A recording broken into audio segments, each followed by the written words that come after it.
संसार के माया में जब लगे रहो तो लगता है कि माया ही सही है, माया ही सार है। पारिवारिक जीवन में, गृहस्थ जीवन, बहुत लोग रहते हैं, पत्नी पति, भाई बहन, माता पिता, सास ससुर, बहुत परिवार होता है और यही सत्य लगता है। लेकिन समय और परिस्थिति जब बदलता है तो परीक्षा की घड़ी आती है, तब सत्य समझ में आता है को कोई किसी का साथी नहीं होता है। अकेले इस संसार में आए हैं और अकेले जाना ही होता है। इसलिए अपना कल्याण करना, भजन करना, भक्ति करना, यही जीवन में सार होता है, सब तो निस्सार होता है। इसलिए हम सबका सौभाग्य है कि सुंदर मनुष्य जीवन मिला है और शरीर बढ़िया है तो भजन करे, भक्ति करे, कल्याण का काम करे, ये जीवन की बहुत बड़ी सफलता है। इस संसार से जाएंगे तो क्या लेकर के जाएंगे? कुछ लेकर के नहीं जाएंगे।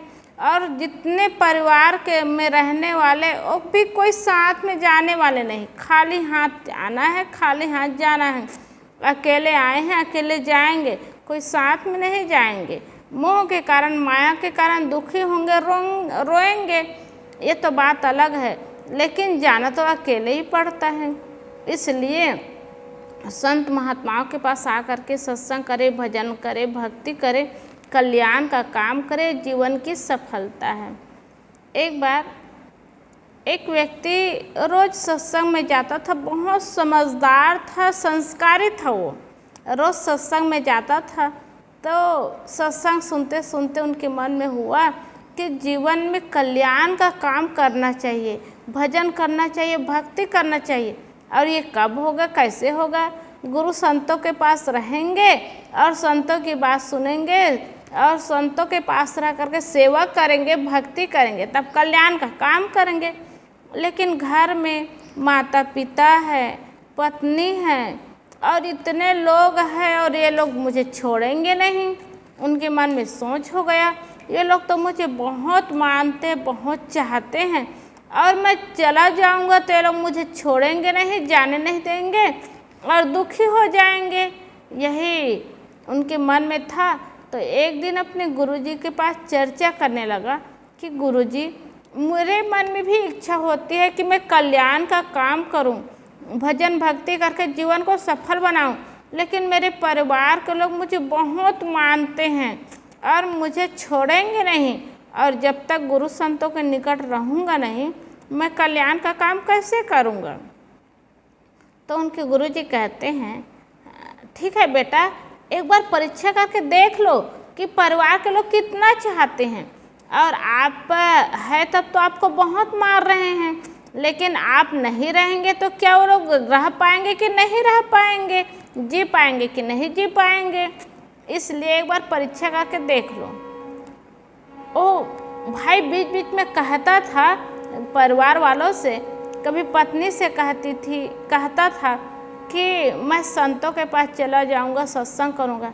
तो उनकी पत्नी कहती थी, ऐसा करोगे तो मैं मर जाऊंगी। माँ के पास वो कभी कहता था तो माँ कहती थी, बेटा मेरा मरे मुख देखोगे तभी जाना, नहीं तो मैं तुम्हारे बिना मैं जी नहीं पाऊंगी। यही माता पत्नी कहने लगी, पिता भी कहने लगे, बेटा देखो पारिवारिक जीवन में, पहले गृहस्थी जीवन में रह करके माता पिता की सेवा करके कल्याण का काम करो, फिर बाद में जाना, बुढ़ापा आ जाए तब कल्याण का काम करना। यही समझाते समझाते उनको रोकते थे। उनका मन भी रुका रहता था और उतना बैराग भी नहीं होता था, और मन में हिम्मत की बात है, हिम्मत भी नहीं हो पाता था। तो गुरुदेव से ये सब बातें बताए, चर्चा किए कि ऐसी सी बात है। कभी चर्चा करता हूँ तो बहुत दुखी होते हैं, रोते हैं, वो कहते हैं कि मैं मर जाऊंगी करके, तो मैं क्या करूं? उनके गुरुजी ने कहा, चलो बेटा एक बार परीक्षा करके देख लो कि घर के लोग कितना मानते हैं, कितना चाहते हैं, और आपका कल्याण का काम कैसे होगा।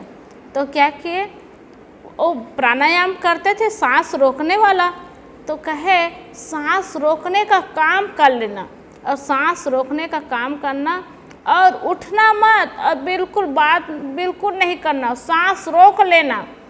और उसके बाद जो भी बातें होगी, जो भी व्यवहार होगा मैं करूँगा, और उसके बाद समझ में आएगा कि सत्य क्या है।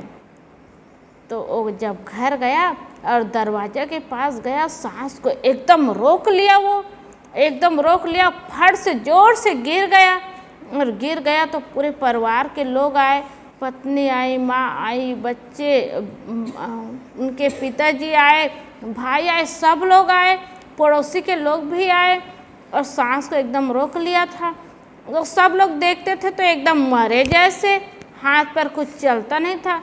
डॉक्टर को बुलाए तो डॉक्टर भी कहे एकदम शून्य में चला गया है, एकदम शून्य में चला गया है, यही डॉक्टर भी कहने लगे। तो अब हॉस्पिटल ले जाने वाली बात थी। उसी समय उनके गुरुजी आ गए। गुरुजी आए तो पूछा कि क्या हुआ, इनको क्या हुआ। तो बताए, गुरुदेव आपके आश्रम से आए हैं, आपके पास से आए हैं, और उसके बाद से ये घटना घटी और ये गिर गए, और गिर गए उसके बाद ये उठ ही नहीं रहे हैं, बोल ही नहीं रहे हैं, क्या हो गया। तो उनके गुरुजी ने कहा इनको देखता हूँ मैं। और देखे, और वो तो परीक्षा लेना चाहते थे, देखे तो कहे हाँ इनका शरीर तो छूट गया है। गुरुजी ने कहा इनका शरीर छूट गया है, लेकिन मैं प्रयास करता हूँ ये बच जाए, ठीक हो जाए, मैं प्रयास करता हूँ।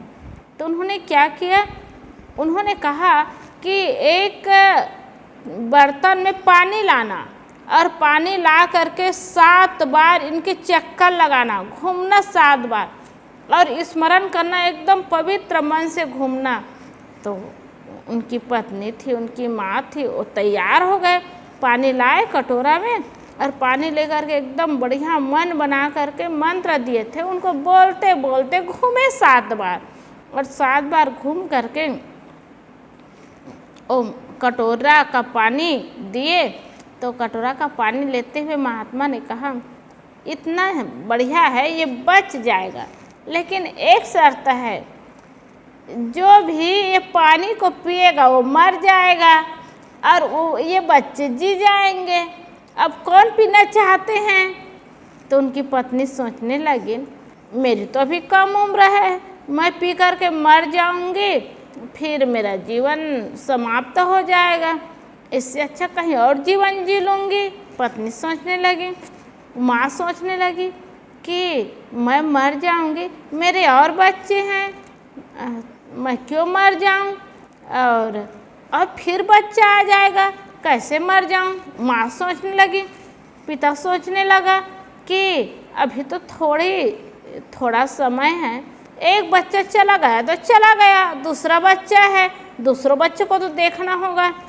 पिता भी सोचने लगा, भाई लोग भी सोचने लगे। तो महात्मा ने सोचा चलो इनके पड़ोसी लोगों के पास पूछ ले। पड़ोसी लोगों के पास भी पूछे तो सब लोग सर झुका दिए। महात्मा जी कहे थे कि ये पानी जो पिएंगे वो मर जाएंगे, और उसके जगह ये आदमी बच जाएगा, जीवित हो जाएगा, लेकिन कौन पीने वाले। और सबको अपने अपने देह का मोह रहता है, अपने शरीर का मोह रहता है। सब सोचने लगे, विचार करने लगे, और सब सर झुका लिए। उनकी माँ भी सर झुका ली, पत्नी भी सर झुका ली, और उनके भाई लोग भी सर झुका लिए, और उनके पिताजी भी सर झुका, कोई पीने वाले नहीं हुए। महात्मा ने कहा अच्छा कोई पीने वाले नहीं हैं तो ऐसा करता हूँ मैं ही पी लेता हूँ, मैं पीऊँगा, मैं मर जाऊँगा, आपके बच्चे जीवित हो जाएंगे। तो सब लोग एकदम खुशी से, प्रसन्नता से कहने लगे हाँ महात्मा जी आपके तो कोई नहीं है और रोने वाले कोई नहीं है, आप ही पी लीजिए और मेरे बच्चे को बचा लीजिए। सब लोग कहने लगे। अब महात्मा ने सोचा देखो इसी के मोह में पड़ करके अपने जीवन को बेकार में बर्बाद कर रहे हैं, लेकिन अब समय आया, परीक्षा की घड़ी आई तो मोह के मारे सब कौन मरेंगे इनके नाम से। तो पानी पीने के लिए मन बनाए तो उसी समय वो लड़का उठ गया, और लड़का उठ करके कहा गुरुजी अब आपको पानी पीने की ज़रूरत नहीं है, आपको इस संसार से जाने और मुझे बचाने की ज़रूरत नहीं है। अब मैं बच गया, मैं जान गया कि कोई मेरे पीछे जाने वाले, मेरे साथ जाने वाले नहीं हैं। मोह के कारण, माया के कारण दिखाते हैं, रोते हैं, लेकिन दुख और विपत्ति के समय अपना जान दे करके मेरी जान बचा ले ऐसे व्यक्ति कोई नहीं है। इसलिए गुरुदेव अब मुझे अपनी शरण लगाइए, अपनी शरण दीजिए और मेरा कल्याण का काम हो, यही मुझे रास्ता दीजिए, यही मुझे ज्ञान दीजिए। ऐसा करके वो सांस तो रोके ही थे, बहुत देर तक रोके रहे और वो उठ गए और गुरु के चरण पड़ गए और गुरु से प्रार्थना कर लिए और गुरु के पीछे चलने लग गए। और सब बातें सुने थे तो उनकी पत्नी, उनकी माँ, उनके पिता, उनके भाई सब लोग चुप रह गए, कुछ बोल ही नहीं पाए, क्योंकि गुरु जी उनको बचाए हैं तो गुरु जी से उनका जीवन बना है, यही मान करके और वो अपने गुरु जी के पीछे पीछे जा करके अपनी भक्ति कल्याण का काम किए और जीवन को सफल बनाए। तो सज्जनों, बहनों, ये माया के पास रहो ना तो माया ही सत्य लगता है, सारा लगता है। इसीलिए माता पिता से कुछ बात होती, कहीं जाओ तो कर्तव्य भी निभाना पड़ता है। माता पिता के पास रहो तो अपना कर्तव्य निभाना पड़ता है, व्यवहार करना पड़ता है, क्योंकि माता पिता गृहस्थी जीवन में तो गुरु है। इसलिए गृहस्थी जीवन में रहते हुए जिम्मेदारी है कि माता पिता का सम्मान करे, आदर करे, प्रेम करे। लेकिन अध्यात्म की बात है ना, कोई किसी का नहीं होता, कोई किसी के साथ जाने वाले नहीं होते। इसलिए अपने कल्याण का काम करना चाहिए, साधना का काम करना चाहिए, सत्संग भजन का काम करना चाहिए। ऐसा काम जब होता है ना तो जीवन सफल होता है। और माया में पड़ करके ये कल्याण का काम छोड़ दे, साधना का काम छोड़ दे, सत्संग भजन का काम छोड़ दे तो माया तो साथ देने वाला ही नहीं है, लेकिन अपना शरीर भी साथ नहीं देगा। इसलिए शरीर ठीक है, बुद्धि ठीक है, दिमाग ठीक है तो अपना सुंदर जीवन जिए और अपने कल्याण का काम करे, ये जीवन की बहुत बड़ी सफलता है। इसीलिए तो जब बड़े बड़े महात्माओं के अंदर जब ज्ञान होता है ना तो माया मोह में फंसते नहीं, माया मोह में लगते नहीं हैं और सबसे हट करके अपने कल्याण का काम करते हैं और जीवन को सफल बना लेते हैं, सुंदर बना लेते हैं, सुखमय बना लेते हैं। और इस वैसे ही और कितने महात्मा हैं जो जीवन को सफल बनाए, लोगों को ज्ञान दिए और लोगों को आधार दिए, उनका जीवन भी सफल हो गया, उनके शरण में आने वालों का जीवन भी सफल हो गया। हम लोग मनुष्य जीवन में आए हैं, सुंदर जीवन जी रहे हैं और आधार माता पिता का मिला है, परिवार वालों का मिला है। लेकिन जीवन जब दुख का समय आता है, विपत्ति का समय आता है, ज्ञान भी नहीं रहता तो कौन किसके साथ देने वाले हैं, कौन काम आने वाले हैं। इसलिए अपने कल्याण का काम करे और ज्ञान सुंदर लाए और समझदारी आए, ये बहुत बड़ा लाभ है, बहुत फायदा है। तो हम लोग को चाहिए अपने जीवन में कल्याण का काम करे, सत्संग करे, भजन करे, भक्ति करे। इस संसार से जाएंगे ना तो कुछ ले करके नहीं जाएंगे, लेकिन सुंदर संस्कार लेकर के जाएंगे और सुंदर संस्कार के माध्यम से जीवन आज भी सुंदर होगा और भविष्य भी सुंदर होगा। आज भी सुखमय होगा, भविष्य भी सुखमय होगा। आज कल्याण का काम हो जाएगा तो जन्म ही सफल हो जाएगा, फिर जन्म लेने की आवश्यकता ही नहीं होगी। तो कितना सुंदर जीवन हम लोग को मिला है, इतनी अच्छी बुद्धि मिली है, इतनी बढ़िया समझदारी की बात संत गुरुजन बताए हो, सब हम लोग को समझ में आता है, हम सब समझते हैं। तो अपने कल्याण का काम करें, भजन करें, भक्ति करें, ये जीवन की सफलता है और जीवन का सार है।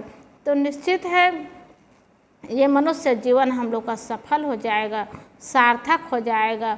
और इस सफलता और सार्थकता के लिए हम गुरुजनों से आशीर्वाद लें, गुरुजनों को प्रणाम करें और गुरुजनों से विनय प्राप्त करें कि गुरुदेव मुझे अपनी शरण में लेकर के मेरे जीवन का कल्याण करें और जीवन को सफल बनाएं। बोलिए सद्गुरुदेव।